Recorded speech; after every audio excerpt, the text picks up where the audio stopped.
যারা মাধ্যমিক পরীক্ষার্থী তাদের জন্য আমরা নিয়ে এসেছি আরো একটি কারক এবং অকারকের উপরে ভিডিও। এর আগেও আমরা এমসিকিউ আলোচনা করেছিলাম, আলোচনা করেছি। এবারও আমরা এমসিকিউ কারক অকারকের উপর নিয়ে এসেছি এবং আরো বেশ কয়েকটি ভিডিও এই এমসিকিউ এর উপরে আসবে।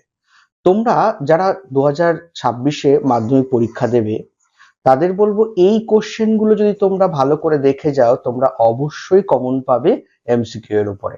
পরবর্তীতে যখন আমরা এসসিকিউ প্রশ্ন নিয়ে আসবো তখন তোমরা দেখতে পাবে যে প্রত্যেকটা প্রশ্নই তোমাদের জন্য গুরুত্বপূর্ণ এবং কারকের যে প্রশ্নগুলো সাধারণত আসে আমরা সেই প্রশ্নগুলো নিয়েই আলোচনা করেছি। তো চলো এই ভিডিওতে আমরা এমসিকিউ গুলো দেখে নিই।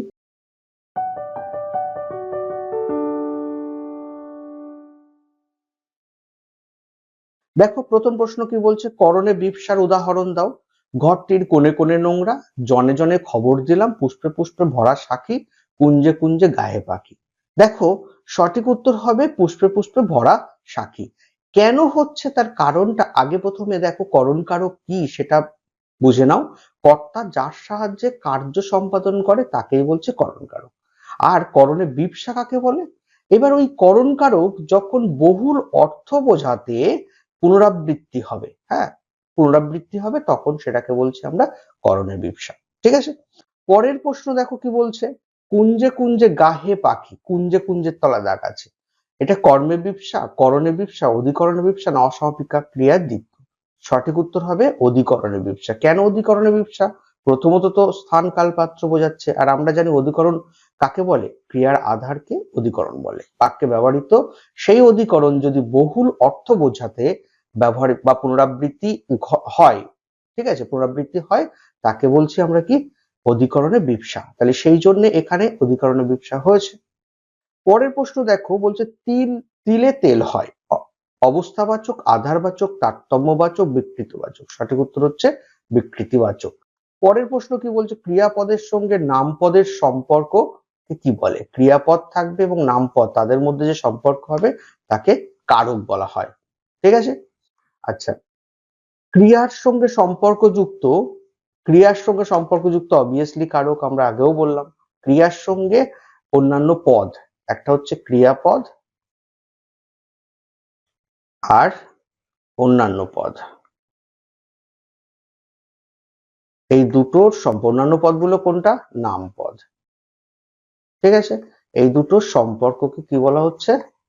কারক। মানে যেখানে এইটা সম্পর্ক থাকবে তখন সেটা হবে কারক।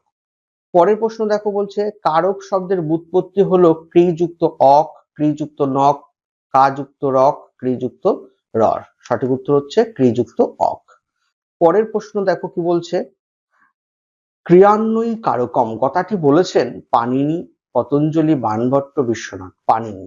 ঠিক আছে, সঠিক উত্তর হচ্ছে পাণিনি। পরের প্রশ্ন কি বলছে, ক্রিয়ার আধারকে বলা হয় অধিকরণ, করণ, অপাদান, কর্তৃ। সঠিক উত্তর হচ্ছে অধিকরণ কারক। পরের প্রশ্ন কি বলছে, কৃদন্ত পদ বলে কৃত প্রত্যয়যুক্ত পদ, ক্রিয়াবাচক বিশেষ্যকে, কৃ ধাতুর পদকে, ক্রিয়াকে। সঠিক উত্তর হচ্ছে কৃত প্রত্যয়যুক্ত পদকে। ঠিক আছে, কৃদন্ত, কৃত যুক্ত অন্ত, অর্থাৎ কৃত প্রত্যয় সেটা শেষে যুক্ত থাকবে, এটা কথা বলছে। তারপরে দেখো ব্যুৎপত্তি অনুসারে কারক শব্দটির যে অর্থ তা হলো যে করে, যে করে না, যে বলে, যে চলে। সঠিক উত্তর হচ্ছে যে করে। পরের প্রশ্ন কি বলছে, সাহায্য গ্রহিতা কারক, অপাদান, অধিকরণ, নিমিত্ত, করণ, কর্তৃ, নিমিত্ত, কর্ম, কর্তৃ।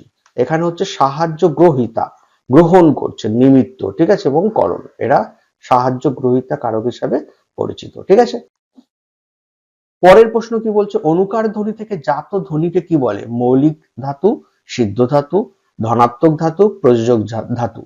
সঠিক উত্তর হচ্ছে ধনাত্মক ধাতু। ঠিক আছে, পরের প্রশ্ন কি বলছে দেখো, কারক শব্দের অর্থ অন্বয়, অব্যয়, বিয়োজক, সংযোজক। সঠিক উত্তর হচ্ছে অন্বয়। কারক শব্দের অর্থ হচ্ছে অন্বয়, অন্বয় মানে মিল। পরের প্রশ্ন কি বলছে, বিভক্তি শব্দের শব্দার্থ বিশেষ ভক্তি, বিশেষ ভাগ, বিশেষ শব্দ, বিশেষ অর্থ। সঠিক উত্তর হচ্ছে বিশেষ ভাগ। বিভক্তি শব্দের অর্থ বিশেষ ভাগ, এটা কিন্তু দেয়, মনে রাখবে। এই ছিল আজকের 14টা মতো এমসিকিউ, এগুলোও ভালো করে দেখবে। গত দিনের ভিডিও যদি কেউ না দেখে থাকো সেটাও দেখে নিও, তোমাদের উপকারে আসবে। আজ এই পর্যন্ত, দেখা হচ্ছে পরবর্তীতে নতুন ভিডিও নিয়ে।